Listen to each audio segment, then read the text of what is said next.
تو میرے بھائی آپ اپنے مرضی کا اللہ سے فیصلہ کروائیں. کوئی بھی آپ دعا کرے اگر رد ہوا تو آپ لوگوں کو ہاتھ میں رکھ رہے بات.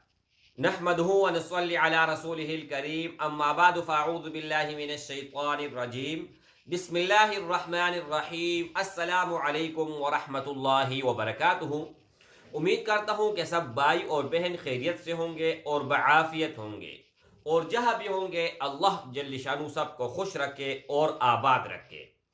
آج کی اس ویڈیو میں صرف اور صرف 2 رکعت نفل کے بارے میں بتانے والا ہوں، اور یہ 2 رکعت نفل جب بھی آپ کرو گے اور جس حاجت کے لیے کرو گے، جس کام کے لیے کرو گے، انشاءاللہ یہ میرا وعدہ بھی ہے اور یہ میرا گارنٹی بھی ہے کہ نفل کمپلیٹ ہونے سے پہلے اللہ کے فضل اور کرم سے آپ کا کام بن چکا ہوا ہوگا، آپ کا مقصد پورا ہو چکا ہوا ہوگا، اور آپ جس مشکل میں ہے اس سے آپ نکل چکے ہوئے ہوں گے.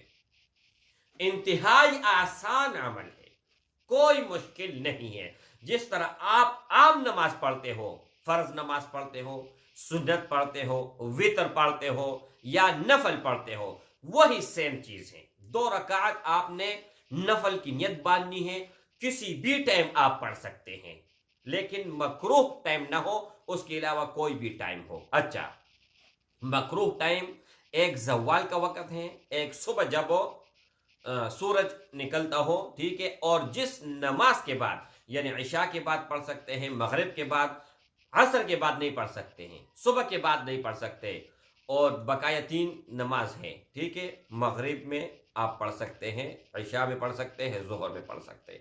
اچھا، 2 رکعت آپ نے نفل کی نیت باندھنی ہے اور سیم ٹو سیم آپ نے نماز پڑھنا ہے، لیکن صرف اور صرف ایک چینجنگ آپ نے یہ کرنی ہے کہ 2 رکعتوں میں 4 سجدے آئیں گے، اور ہر ایک سجدہ میں سبحان ربی الاعلی.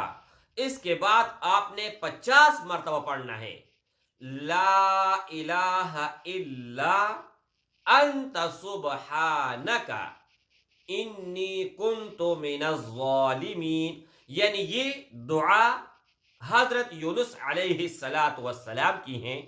اللہ جل شانہ نے فرمایا کہ اگر یونس یہ دعا نہ پڑھتا مچھلی کے پیٹ میں تو 40 دن کے بجائے وہ تا قیامت مچھلی کے پیٹ میں رہتا.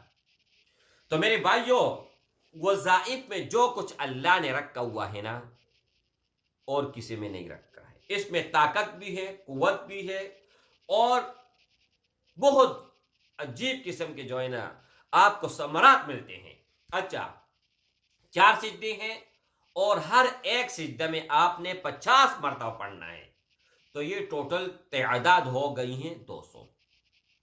جیسے آپ کمپلیٹ کر لیں، ان کے بعد دونوں ہاتھ اٹھا کے اور اللہ جل شانہ سے اپنے حاجت کے، اپنے مقصد کے، اپنے کام کی دعا مانگے، لیکن رو رو کر اور یقین کے ساتھ کہ میں نے یہ نفل کمپلیٹ نہیں کیا ہے اور اس سے پہلے اللہ نے میرے حق میں فیصلہ کر دیا.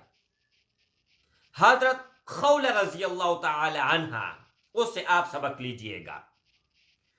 محبوب رسول اللہ صلی اللہ علیہ وآلہ وسلم کے پاس آئی اور فرمانے لگی کہ میرے شوہر نے مجھے طلاق دے دیا.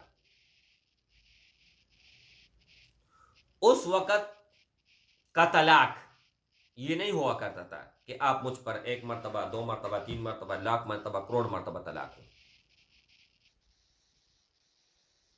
لیکن وہ طلاق بھی بجاتا. تو میرے بھائیوں، جو میں بتانے جا رہا ہوں ان پر آپ فوکس کر لیں. خولہ رضی اللہ تعالی عنہ محبوب رسول اللہ صلی اللہ علیہ وآلہ وسلم کے پاس آئی.